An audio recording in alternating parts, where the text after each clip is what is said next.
Level 1. It's a Tuesday night and you can't sleep. You're doing the math again, on your phone, in the dark. If you saved $1,000 a month, every month, for 30 years, at 7%, you'd have about $1 million when you retire. You stare at the number. $1 million. You were taught your whole life this was the goal. The finish line. The word your parents whispered when they talked about set for life. The number you'd see on a game show and think, that person will never have to worry again. And then you open Instagram, and someone your age is standing in front of a house that costs $8 million, smiling. And you realize something you didn't want to realize. $1 million isn't the finish line. $1 million is level 1. There are 6 more levels above it. And by the end of this video, you're going to see every single one. What they buy, what they cost, and what the people who live there actually do with their days. Let's start with the one you thought was the top. The millionaire you imagined doesn't exist anymore. In your head, a millionaire has a big house, a nice car, a boat maybe, vacations in Europe twice a year, a life of leisure, a man in a Lexus waving at his neighbors. The real millionaire today has a 401k, a paid-off house, and anxiety. You hit $1 million somewhere in your late 50s if you did everything right. The number is spread across a retirement account you can't touch, equity in a house you still live in, and a brokerage account you check too often. You are not rich in any day-to-day sense. You are secure. There's a difference. You still grocery shop at the same store. You still drive a car you bought used. You still feel a small flinch when a restaurant bill comes. The million hasn't changed your life. It's changed your sleep. Because the math has finally clicked into place, and you now know, quietly, privately, that you're going to be okay. Not rich. Okay. And okay, it turns out, was what you were chasing the whole time. You just thought it would feel like something else. The verb at $1 million is breathe. Level 2. $5 million. This is where things start to bend. At $5 million, you've crossed a line most millionaires never cross. The top 1%. You are now, statistically, rich. Not doing well. Rich. You walk into a car dealership and you're not there to negotiate. You're there to choose. The salesman reads you in 3 seconds and stops pitching. You pick the color. You sign. You drive it home. The whole thing takes 40 minutes. You book a flight and you book business class without looking at the economy price. You didn't used to do this. You do it now. And you notice, with a small pang, that you didn't even feel the decision happen. The decision happened inside you without a meeting being called. You have a financial advisor who calls you by your first name and sends you a bottle of wine at Christmas. You have an accountant who has opinions about your accountant from last year. You have a lawyer on retainer, which is a phrase you never thought would apply to you. But here's the thing nobody tells you about $5 million. You don't feel rich. You feel adjacent to rich. You know people with 20 million, 50 million, 100 million. You see what they do, where they go, how they move. And you realize that $5 million is not the top. It's the entry fee. It's the price of admission to a room where you are now the poorest person. Every room above this one has someone looking at you the way you used to look at people with $1 million. The verb at $5 million is compare. And the comparing is the trap. Because the comparing is what pulls you into trying to get to level 3. Level 3. $10 million. This is the first level that actually changes your days. At 10 million, you stop working because you have to. You start working because you want to. The distinction is subtle, and it is everything. You wake up on a Tuesday, and you don't have to go anywhere. You can, if you want. You probably will, because the habit is strong and the identity is built on it. But the obligation is gone. And once the obligation is gone, the work changes. You stop saying yes to things you don't want to do. You stop taking meetings that bore you. You stop answering emails on Sunday. You notice that your friends still living on salaries can't do this. They're watching the clock. They're managing the boss. They're performing the version of themselves that keeps the paycheck coming. You used to do this too. You don't anymore. And the asymmetry creates a small, permanent distance between you and the people you came up with. Nobody talks about it. Everyone feels it. You buy a second home, not to flip, to use. You go to it 4 times a year, and each time you're there you think about selling it. And each time you don't, because selling it would be a statement, and you don't want to make the statement. Your kids, if you have them, start to notice that their friends' parents don't live like you do. They ask questions you don't know how to answer. You tell them to be grateful. You're not sure they understand. You're not sure you understand. The verb at 10 million is choose. Level 4. $50 million.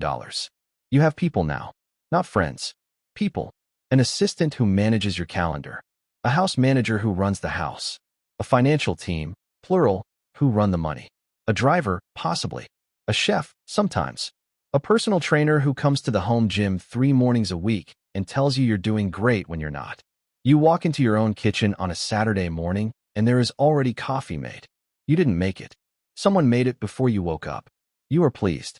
You are also, in a small way you don't admit, slightly unsettled. You grew up making your own coffee.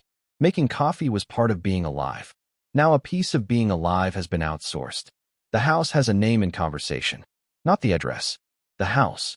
We'll do it at the house. Come by the house. The house can hold 60. You do not fly commercial anymore.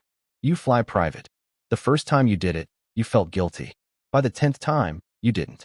By the 100th, you couldn't imagine doing it the other way. The threshold for what counts as normal has moved, and it has moved without your consent, and you cannot move it back even if you wanted to.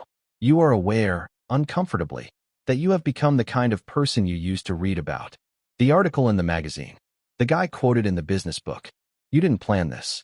It just accumulated. And accumulation, at this level, is the real physics. You did not decide to become this.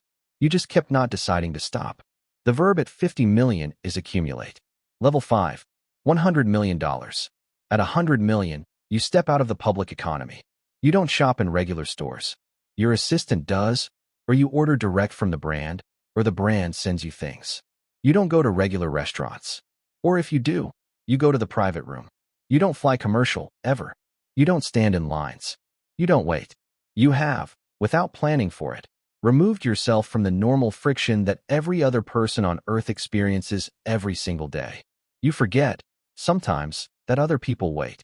You're reminded when you travel somewhere and you see a crowd and you think, oh, right, this is how most people live.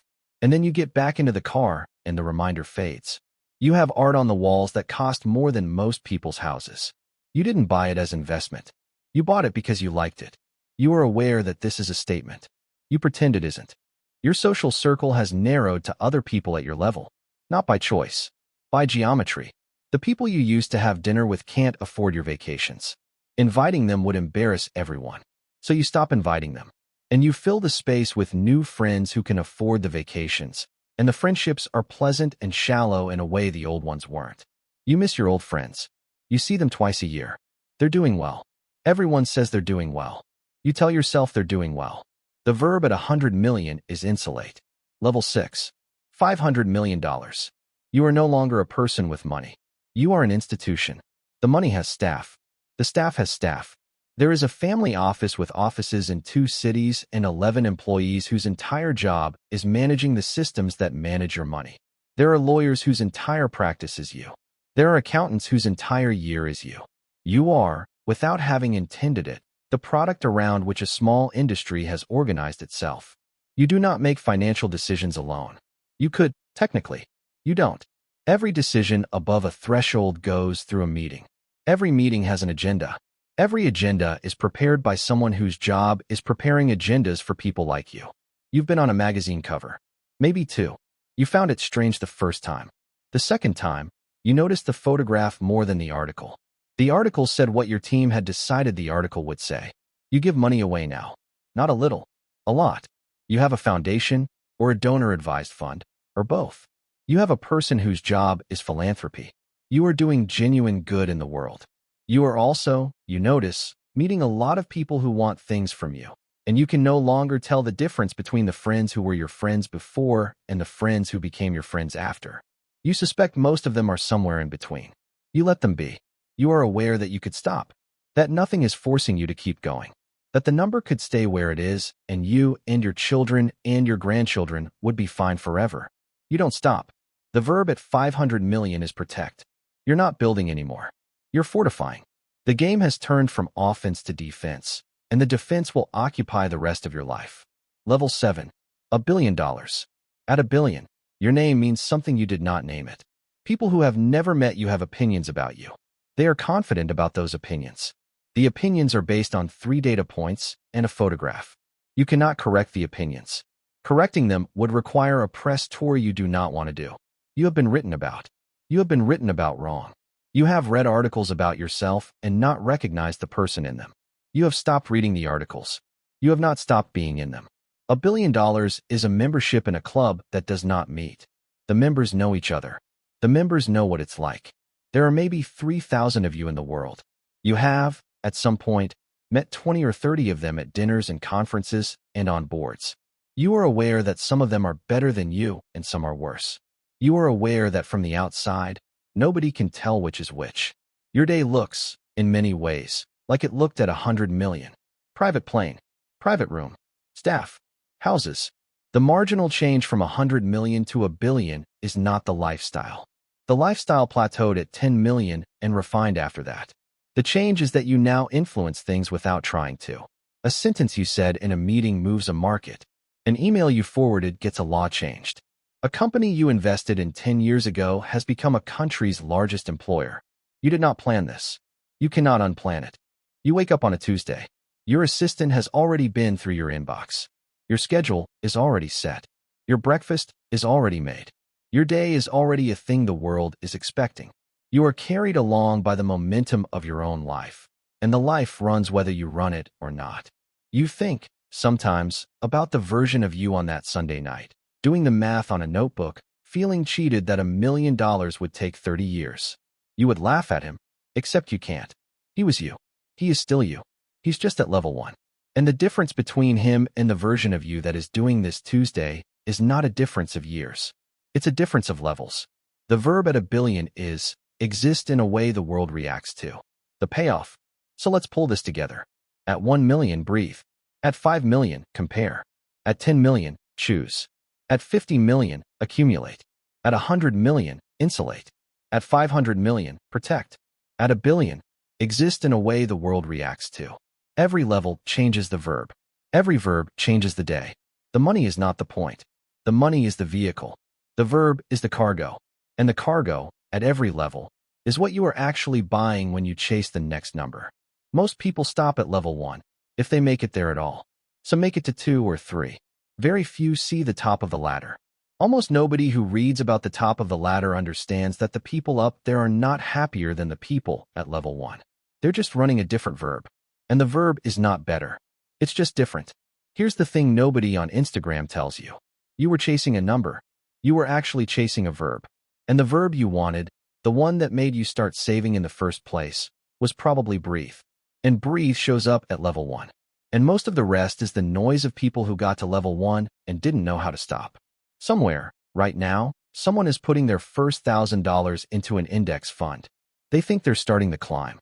They don't know yet that the climb ends exactly where they're about to begin, and that every level above is a different kind of life. Louder, bigger, heavier, watched, but not necessarily better. If this video changed how you think about the number you're chasing, hit subscribe. Tomorrow we're doing the 7 levels of debt, from 0 to 100 million owed. And the story goes in the opposite direction. See you then.